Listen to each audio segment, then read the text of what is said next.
ಗುರುಲಿಂಗ ಕವಿಗಳಿಂದ ವಿರಚಿತವಾಗಿರುವಂಥ ಕಲಬುರಗಿ ಮಹಾದಾಸೋಹಿ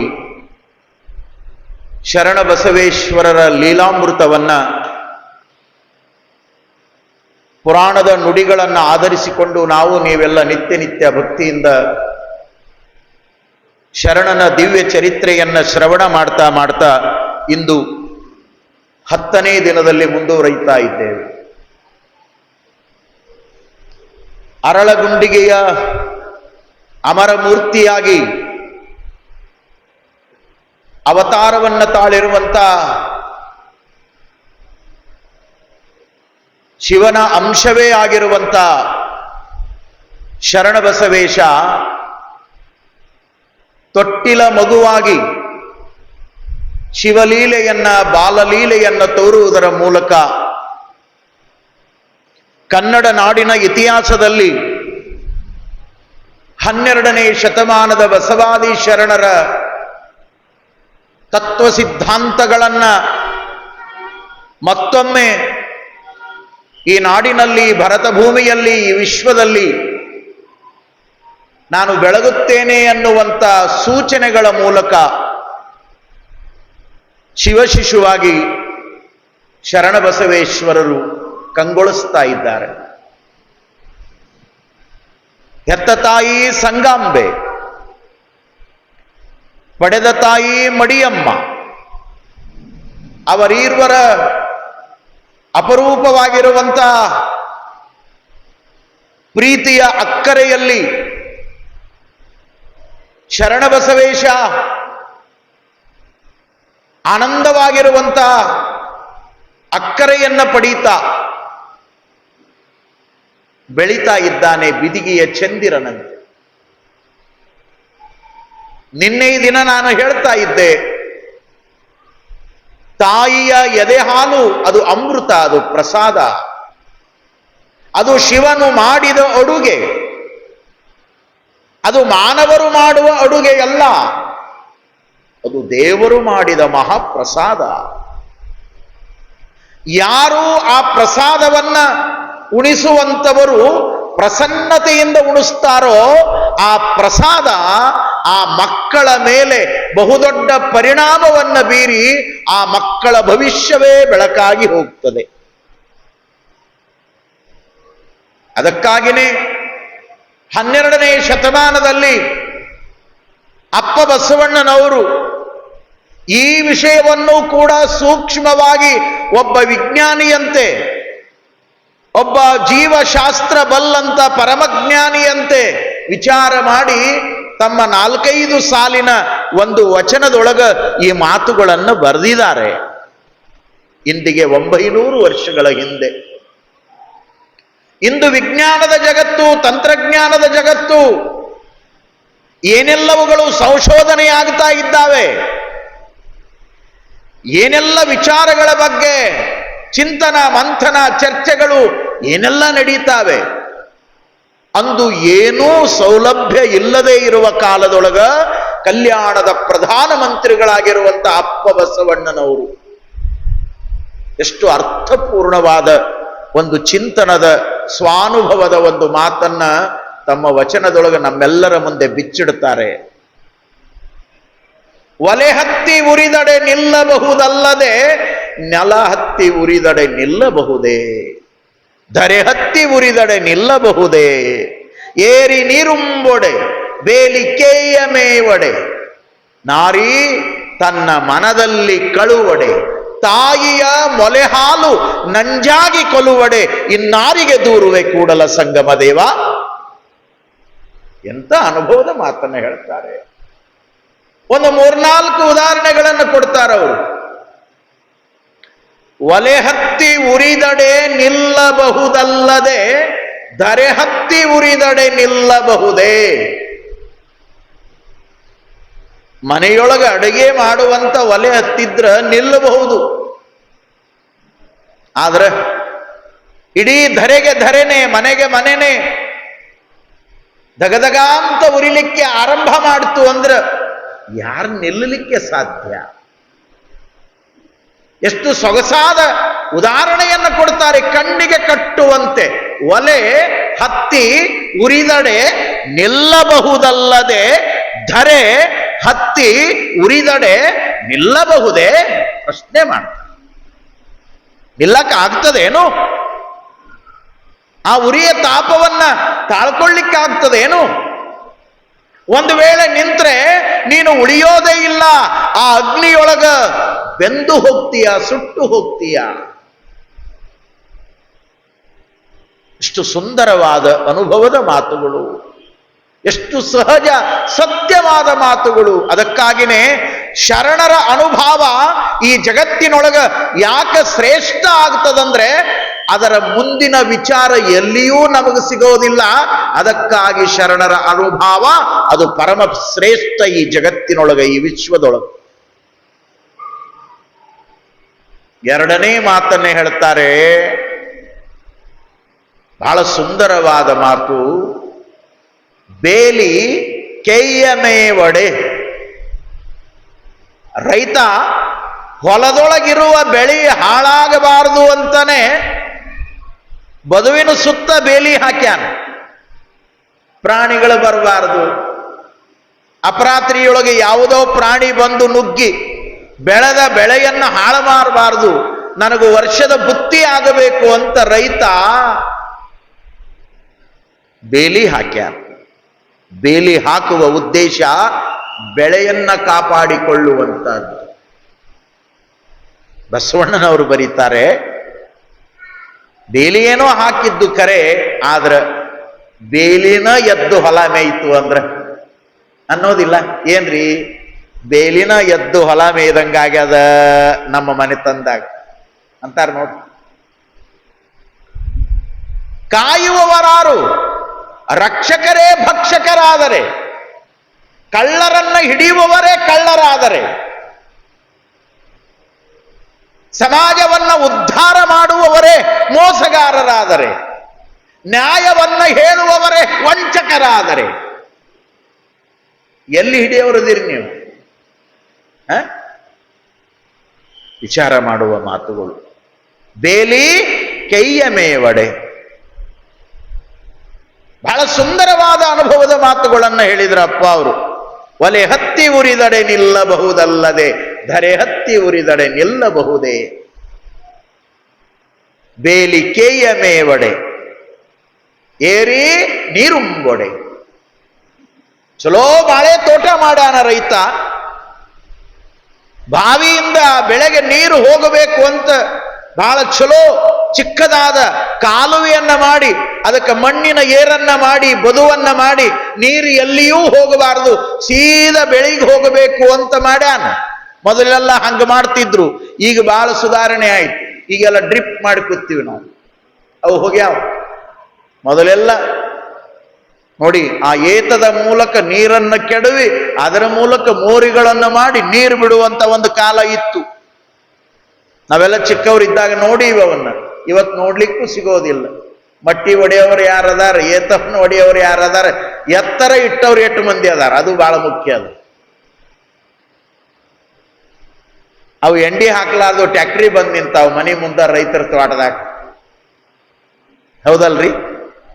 ಆ ಎತ್ತುಗಳು ಎಟ್ ಚಂದ, ಆಕಳುಗಳು ಎಟ್ ಚಂದ. ರೈತರ ಮನೆತನದೊಳಗೆ ಇವೆಲ್ಲ ಇದ್ರೇನೆ ಸಂಭ್ರಮ, ಸಡಗರ, ಆನಂದ. ಹಳ್ಳಿಯೊಳಗೆ ನಮ್ಮ ರೈತರ ಮನೆಗಳು ಎಷ್ಟು ಚಂದ ಇದ್ವಲ್ಲ. ಹೊಸ್ತಲ ದಾಟಿ ಮನೆಯೊಳಗೆ ಬಂದ್ರ ಆ ಕಡೊಂದು ಈ ಕಡೊಂದು ಕಟ್ಟೆ, ಬಂಕದ ಮನೆ ಒಳಗೆ ಬಂದ್ರೆ ಸಾಕು, ಅಲ್ಲೇ ಎಡಗಡೆ ದೊಡ್ಡ ದನಗಳನ್ನ ಕಟ್ಟುವಂತ ಅಂಕಣದ ಮೇಲೆ ಕಟ್ಟಿ ಅದು ಪಡಸಾಲಿ ದನಗಳನ್ನ ನೋಡ್ತಾನೆ ಕೂಡೋದು ಚಂದ. ಆ ಸಗಣಿಯ ವಾಸನೆ ಬಡಿಯೋದ ಚಂದ. ಅದು ಕಸ್ತೂರಿ ಸುಗಂಧದ ವಾಸನೆ.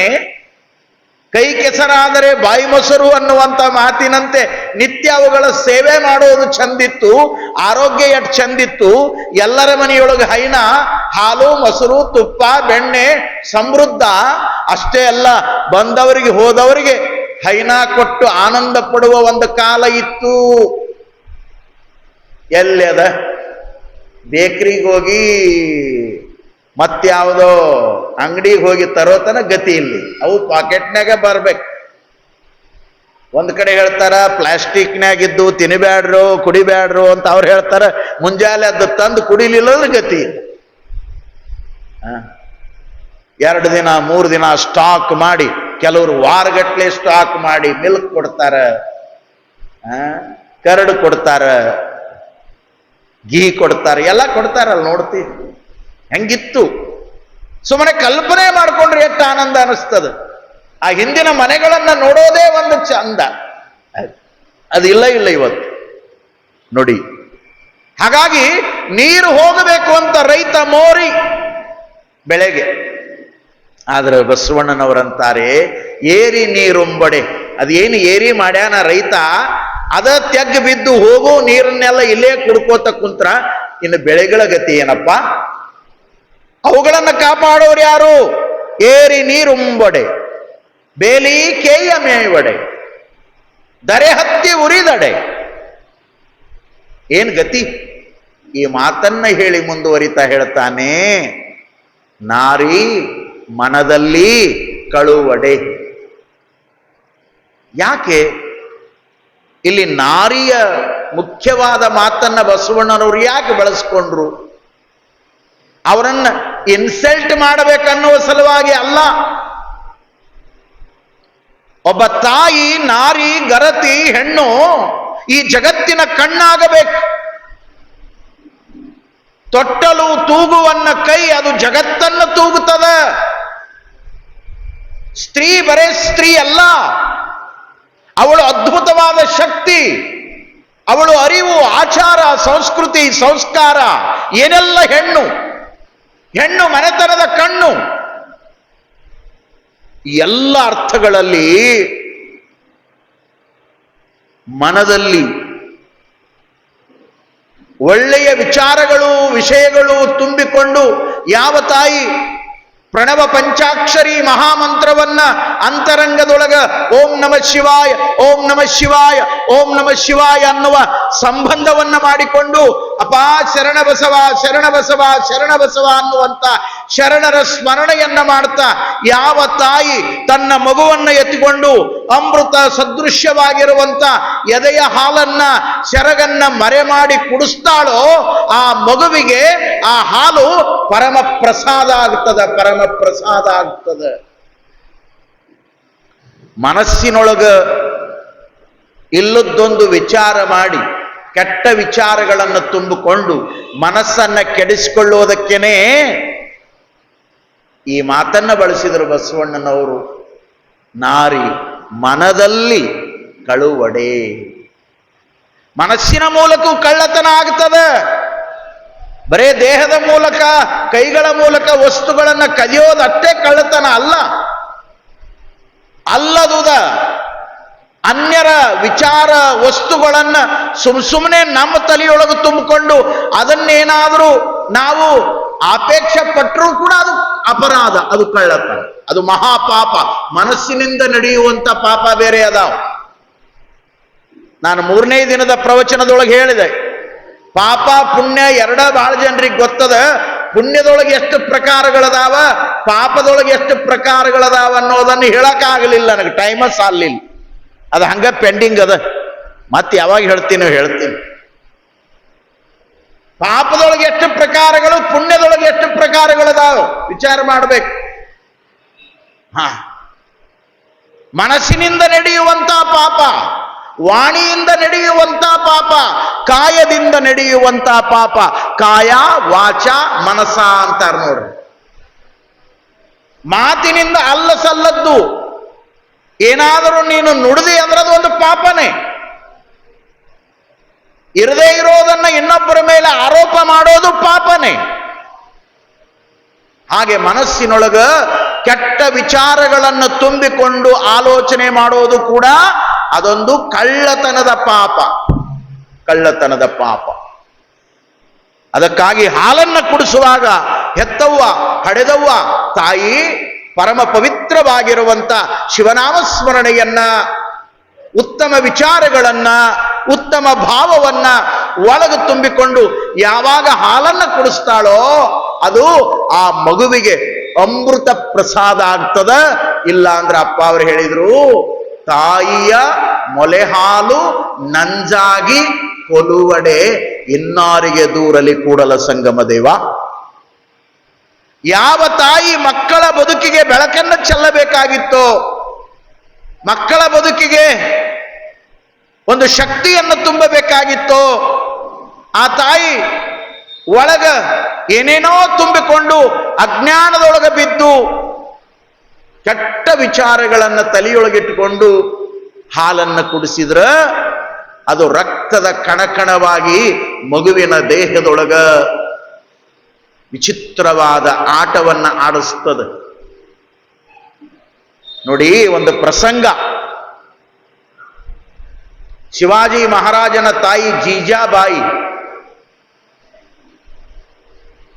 ಶಿವಾಜಿ ಬಹಳ ಚಿಕ್ಕವನಿದ್ದ, ತೊಟ್ಟಿಲ ಮಗುವಾಗಿರುವಾಗ ಒಂದು ದಿನ ಅಳುವಂತ ಪ್ರಸಂಗದೊಳಗ ಆ ಅರಮನೆಯ ದಾಸಿ ಒಬ್ಬಳು ಬಂದು ಎತ್ಕೊಂಡು ಸಮಾಧಾನ ಮಾಡಿದ್ರು ಕೂಡ ಮಗು ಸಮಾಧಾನ ಆಗಲಿಲ್ಲ.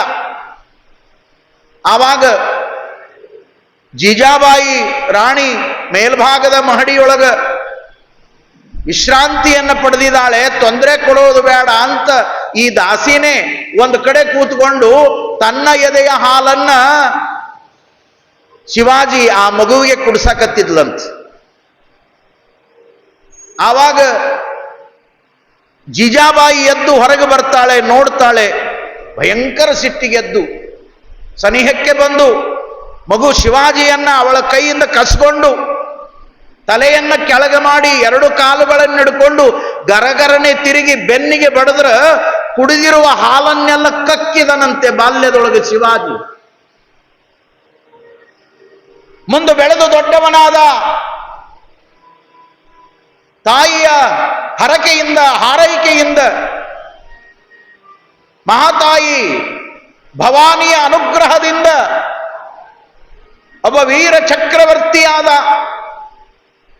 ಒಂದೊಮ್ಮೆ ಯುದ್ಧಕ್ಕೆ ಹೋದಾಗ ಯುದ್ಧದಲ್ಲಿ ಹೋರಾಡಿ ವಿಜಯಶಾಲಿಯಾಗಿ ವೀರ ಪತಾಕೆಯನ್ನು ಬಿಚ್ಚಿಕೊಂಡು ತನ್ನ ರಾಜ್ಯಕ್ಕೆ ಮರಳಿ ಬಂದಾಗ ಅವ್ವ ಮಗನಿಗೆ ಆರತಿಯನ್ನ ಮಾಡಿ ಸ್ವಾಗತ ಮಾಡಿಕೊಂಡ್ಲು. ಶಿವಾಜಿ ಬಂದು ಕೂತ್ಕೊಂಡ. ಮೊದಲ ಬಾರಿ ಯುದ್ಧ ಮಾಡಿದ ಅನುಭವವನ್ನ ಮಗನ ಬಾಯಿಯಿಂದ ಕೇಳಬೇಕು ಅಂತ ಜೀಜಾಬಾಯಿ, ಮಗನೇ ಯುದ್ಧ ಹೇಗಾಯಿತು? ಅವ್ವಾ, ನಿನ್ನ ಆಶೀರ್ವಾದದಿಂದ, ಭವಾನಿಯ ಆಶೀರ್ವಾದದಿಂದ ನಾನು ವೀರ ಸಿಂಹನಾಗಿ ಹೋರಾಟವನ್ನು ಮಾಡಿದೆ. ಎಲ್ಲ ಸೈನ್ಯವನ್ನ ಸದೆಬಡದೆ ನಾನು ವಿಜಯಶಾಲಿಯಾಗಿ ಮರಳಿದೆ. ಒಳ್ಳೇದಾಗಲಿ ಮಗನೇ, ನಿನಗೆ ಆ ತಾಯಿ ಇನ್ನೂ ಹೆಚ್ಚಿನ ಶಕ್ತಿಯನ್ನು ಕೊಡ್ಲಿ ಅಂತ ಹೇಳಿ ಅವ್ವ ಪ್ರೀತಿಯಿಂದ ಹಾಲನ್ನು ಕುಡಿಲಿಕ್ಕೆ ಕೈಗೆ ಕೊಡುವಾಗ ಸ್ವಲ್ಪ ಬೆವರು ಬಂತು ಶಿವಾಜಿಗೆ. ಯಾಕೆ ಮಗನೇ ಅಂತ ಕೇಳಿದಾಗ ಶಿವಾಜಿ ಹೇಳ್ತಾನೆ, ಅವ್ವ, ಯುದ್ಧವೇನೋ ಮಾಡಿದೆ, ವೀರಾವೇಶದಿಂದ ಹೋರಾಟವನ್ನ ಮಾಡಿದೆ, ವಿಜಯಶಾಲಿಯಾದೆ, ಗೆದ್ದೆ. ಆದರೆ ಗೆದ್ದ ಮೇಲೆ ಆ ವಿಜಯ ಪತಾಕೆಯನ್ನ ಬಿಚ್ಚಿಕೊಳ್ಳುವಾಗ ನನ್ನ ಮನಸ್ಸಿನೊಳಗೆ ಸ್ವಲ್ಪ ಅಧೈರ್ಯ ಆಯಿತು, ಅಳಕಾಯಿತು, ಅಂಜಿಕೆ ಆಯಿತು ಅಂದ. ಆವಾಗ ಜೀಜಾಬಾಯಿ ಅಂತಾಳೆ, ಮಗನೇ, ಇದು ಯಾಕಾಯ್ತು ಅಂದ್ರ ನೀನು ಚಿಕ್ಕವನಿದ್ದಾಗ ನಮ್ಮ ಅರಮನೆಯ ಒಬ್ಬ ದಾಸಿ ನಿನಗೆ ತನ್ನ ಎದೆ ಹಾಲನ್ನು ಕುಡಿಸಿದ್ಲು. ಆ ದಾಸಿಯೊಳಗಿರುವ ಗುಣ ಯಾವುದು ಅಂದ್ರ ಭಯ, ಅಂಜಿಕೆ, ಭಯ, ಅಂಜಿಕೆ. ಒಡೆಯರೇನಂತಾರೋ, ನಮ್ಮ ರಾಣಿ ಏನಂತಾಳೋ, ನೋಡಿದವರೇನಂತಾರೋ ಅನ್ನುವ ಭಯದೊಳಗೆ ನಿನಗೆ ಹಾಲು ಕುಡಿಸಿದ್ಲು. ಅವತ್ತ ನಾನು ಕಕ್ಕಿಸಿದ್ದೆ, ಆದರೂ ಕೂಡ ಹಾಲಿನ ಒಂದು ಅಂಶ ನಿನ್ನ ದೇಹದೊಳಗೆ ಉಳಿದಿರೋದ್ರಿಂದ ನಿನಗೆ ಅಂಜಿಕೆಯಾಗಿದೆ ಅಂತ ತಿಳ್ಕೊಂಡು ತಾಯಿ ಜೀಜಾಬಾಯಿ ಶಿವಾಜಿಗೆ ಹೇಳಿದ್ಲು.